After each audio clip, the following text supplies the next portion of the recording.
Yo, what is going on, guys? Digrex here, and today I'm coming at you with a brand new video. And in today's video, we're going to be talking about which Warlock subclass is best for Trials of the 9. And I did a video on this for the Hunter and the Titan, so you guys can go check those out. But we're just going to be comparing the subclasses and seeing which one is the best for Trials of the 9. So we're just going to start off with the abilities that all the classes have. All of them have the Empowering Rift and Healing Rift, and I would definitely recommend Healing Rift for Trials of the 9. It helps you and your teammates win a lot of fights. It helps you get away safe, helps you heal up. And if you stay in it long enough, you get an overshield, so it's really good for those team fights. Gives you guys a little bit extra health to pull out the win in the team fights. So I would definitely go with Healing Rift. So we're going to start with the grenades. The Dawnblade grenades. The solar nades are pretty good. They're not terrible. They're not like pulse nades, but they aren't terrible. And that's definitely what I would recommend, honestly, using for the Dawnblade grenades, because none of the other grenades are really that amazing. For the Stormcaller, I would recommend pulse nades, but you can also go with the arc bolts are also really good. Pulse nades and arc bolts are definitely pretty damn good. I would definitely probably go with the pulse nades. They're super good with zones. If you throw them right on people, they do a ton of damage. You throw them in an enemy rift, it'll push them out of the rift. So Stormcaller definitely has both quality nades, but if you do want to run Arc Bolt, that is definitely a viable choice also.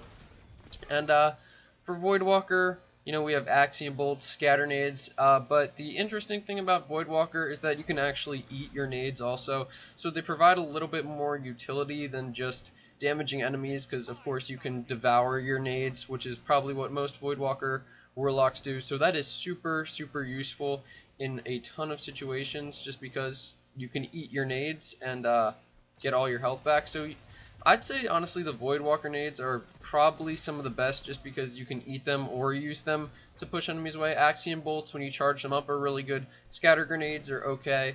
I'd run with Axiom Bolts, but most of the time as a Voidwalker you are going to be eating your nades to regenerate your health. And now we will go on to melee. So the melee for Dawnblade isn't amazing. It's kind of like Scorch from Destiny 1. It's okay. Most of the Warlock melees are pretty good. Stormcaller though, the reason I say it's still a good melee compared to like something like a Hunter melee or even a Titan melee, but the reason I say that it's okay is because the other ones are so good. The Voidwalker, you regenerate your health on a kill like instantly. You can steal life from people. And then for the Stormcaller, you have a super long melee range like you did before, and it's really useful. So honestly, I would probably run with Voidwalker or Stormcaller. I think the melee is better. And honestly, Dawnblade is pretty lacking when it comes to PvE and PvP. It's just kind of a very lackluster subclass, which is unfortunate. But now we will move on to supers. So both the supers are a little bit odd for the Warlocks. For Dawnblade, the super is intimidating, but it's really not very good. I mean, you're super mobile while you have it activated, but it's not anything amazing for getting kills. I mean, you don't even have that much extra health when you're in it, and of course you have to be up in the air to accurately get kills and throw those swords, so you kind of make yourself a little bit of a target, which is unfortunate. So now Voidwalker obviously has its Nova Bomb, and with Voidwalker you're probably going to be using the tree without the slow Nova Bomb, but the Nova Bomb really isn't too amazing in Destiny 2. I mean, it's definitely lackluster compared to Destiny 1, because Destiny 1 had all the different options for Nova Bomb. This one you really have two options because they destroyed subclasses in Destiny 2. But you really only have two options, and obviously you're going to go with the fast one. The slow one is pretty damn bad, and the slow tree, the tree with the slow Nova Bomb is not very good. So you're going to be going with the fast Nova Bomb. You mostly want to use it to shut down roaming supers, you know, like a Striker or like another Stormcaller, something like that.